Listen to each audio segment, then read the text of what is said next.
আমাদের দীর্ঘ আলোচনায় আমাদের সম্মানিত ভিসি স্যার সহ আমাদের প্রভিসি স্যার, প্রক্টর স্যার, কোষাধ্যক্ষ স্যার, তারা সবাই এক বাক্যে স্বীকার করেছে এই ঢাকা বিশ্ববিদ্যালয়ের এই মব ক্রিয়েট থেকে শুরু করে সর্বশেষ যে বড় ধরনের প্রবলেমগুলো হচ্ছে তার পেছনে গুপ্ত রাজনীতি জড়িত।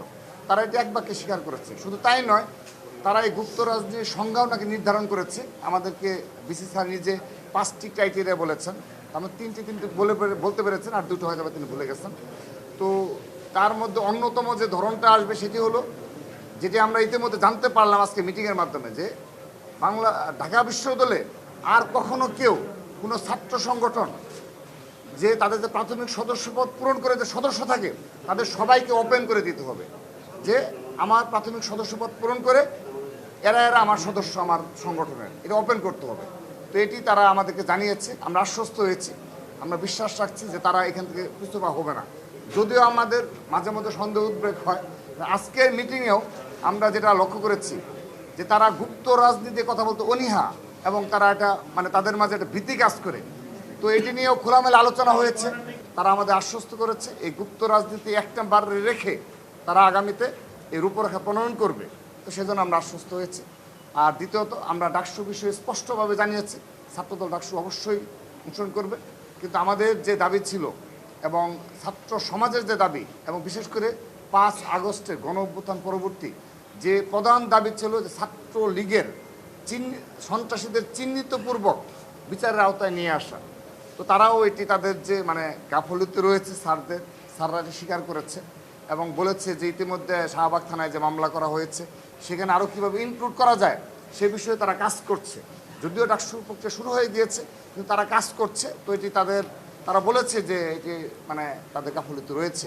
তো আমরা আশা করছি যে আমরা 23টি ছাত্র সংগঠন যেভাবে একত্রিতভাবে ছাত্র লীগের চিহ্নিত সন্ত্রাসী, অর্থাৎ বিশ্ববিদ্যালয় কমিটি, হল কমিটি, অনুষদ কমিটি এবং সেন্ট্রাল কমিটিতে সর্বশেষ যে কমিটিগুলো রয়েছে তাদের সবাইকে বিচার আওতায় নিয়ে আসতে হবে। পরবর্তীতে এখান থেকে যারা কেউ 5 আগস্টের পরবর্তী বাস্তবতায় কিংবা জুলাই আগস্ট গণ অভ্যুত্থানে যারা সম্মুখসারিত ভূমিকা রেখেছে, যদি কেউ থেকে থাকে সেটা প্রমাণ সাপেক্ষে তাদেরকে বাদ দেওয়া হবে।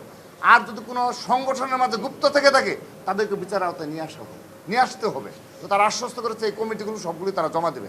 তো আমরা এখন তাদের কাজের প্রতিফলন দেখতে চাই, এবং যেহেতু সময় নেই তারা হয়তো শনিবারে আমাদের একটা আপডেট জানাবে যে এই গুপ্ত রাজনীতি নিষিদ্ধ, তারপর হল পর্যায়ে ছাত্র রাজনীতি কীভাবে চলবে ধরনটা, এবং এই ছাত্রলীগের সমস্ত কমিটি নিয়ে এই শাহবাগ থানায় যে মামলা করা হয়েছে সেই মামলা অন্তর্ভুক্তকরণ কিংবা নতুন কোনো মামলা। তো যা হোক, তারা যেহেতু 1 বছর সময় পেয়েছে করে নিই।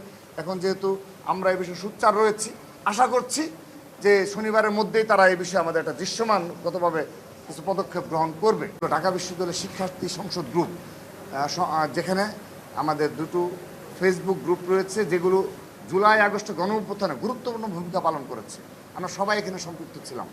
পরবর্তীতে এখানে যারা অ্যাডমিন রয়েছে তারা এটিকে একটা কুক্ষিগত করেছে, এবং এখানে ঢাকা বিশ্ববিদ্যালয়ে মব ক্রিয়েট করার ক্ষেত্রে, নারীদের হেনস্থা করার ক্ষেত্রে, এবং এমনকি কোনো শিক্ষক যদি গণতান্ত্রিক ভাষায় কথা বলে তাদের অ্যাগেনস্টও কীভাবে এখানে মব ক্রিয়েট করা যায় সেই প্রক্রিয়া এখানে হয়ে থাকে। এবং এটি অবশ্যই ঢাকা বিশ্ববিদ্যালয়কে রিপ্রেজেন্ট করে না। এই ঢাকা বিশ্ব শিক্ষার্থী সংসদ গ্রুপে যে ধরনের বাজে ল্যাঙ্গুয়েজ ব্যবহার করা হয় এটি কখনো ঢাকা বিশ্ববিদ্যালয়কে রিপ্রেজেন্ট করে না। তো আমরা একটা সাধুবাদ জানিয়েছি আজকে আমাদের সম্মানিত ভিসি স্যার সহ, প্রক্টর স্যার সহ তাদেরকে। তারা নাকি আরও বেশ কিছুদিন আগেই এই যারা অ্যাডমিন রয়েছে তাদেরকে চিঠি ইস্যু করে তাদেরকে ডেকেছে। তো আমরা তাদের জানতে চেয়েছিলাম যে চিঠি ইস্যু করে ডেকেছেন, কিন্তু মিডিয়াতে কেন আসলো না? তো যাই হোক, এটাও তারা গোপনীয়ভাবে করেছে। তো এটি তাদের ঠিক হয়নি যে গোপন প্রক্রিয়া অনুসরণ করার জন্য।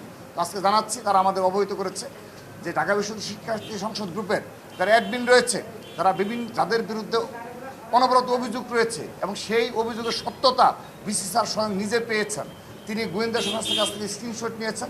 তিনি আমাদের জানিয়েছেন তার তো এত সময় নেই যে সারাদিন, যদিও তিনি এই গ্রুপে আসছেন, কিন্তু তো তিনি বলেছেন যে আমার তো এত সময় নেই বাবা, আমরা স্ক্রিনশট নিয়েছি, আমার গোয়েন্দা সংস্থা কিছু দিয়েছে, আমি দেখেছি যে এগুলো অকথ্য, এগুলো কখনো ঢাকা বিশ্ববিদ্যালয়ের সাথে যায় না, তার পারিবারিক স্ট্যাটাসের সাথে যায় না, সে কারণে তিনি ডেকে নিয়ে এসে এই বিষয় করেছেন। তা আমরা বলেছি যে এই যে 1 বছর এই ধরনের একটা গ্রাউন্ড তৈরি করা হলো ডাকসু নির্বাচনের আগে, এই 1 বছর পরিকল্পনা মাফিক যাদের একটা সেন্টার রয়েছে এই সব কিছুর, যারা মব ক্রিয়েট করে যারা এই সোশ্যাল মিডিয়ায় গ্রুপগুলো পরিচালনা করছে এবং যারা গুপ্ত রাজনীতি করছে, সবাই মিলিতভাবে একটি সেন্টার রয়েছে যারা উদ্দেশ্যপ্রণীতভাবে ষড়যন্ত্রমূলকভাবে এভাবে এই কার্যকলাপগুলো করেছে, রাজনীতি এবং অপসংস্কৃতি জন্ম দিয়েছে।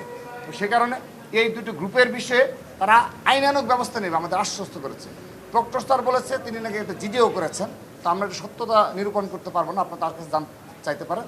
তো তারা বলেছে যে এই গ্রুপগুলোতে ঢাকা বিশ্ববিদ্যালয়ের নাম ব্যবহার করে, লোগো ব্যবহার করে, ঢাকা বিশ্ববিদ্যালয় রিপ্রেজেন্ট করে কিন্তু পুরোপুরি একটা অপসংস্কৃতির জন্ম দিচ্ছে, যেগুলো পরবর্তী প্রজন্মকে বহন করে চলতে হবে। ঢাকা বিশ্ববিদ্যালয় আগামীতে এই বিষয়গুলো থাকবে, সেখানে তারা অবশ্যই এই বিষয়ে ব্যবস্থা নেবেন, সে বিষয়ে আমাদের নিশ্চয়তা দিয়েছে।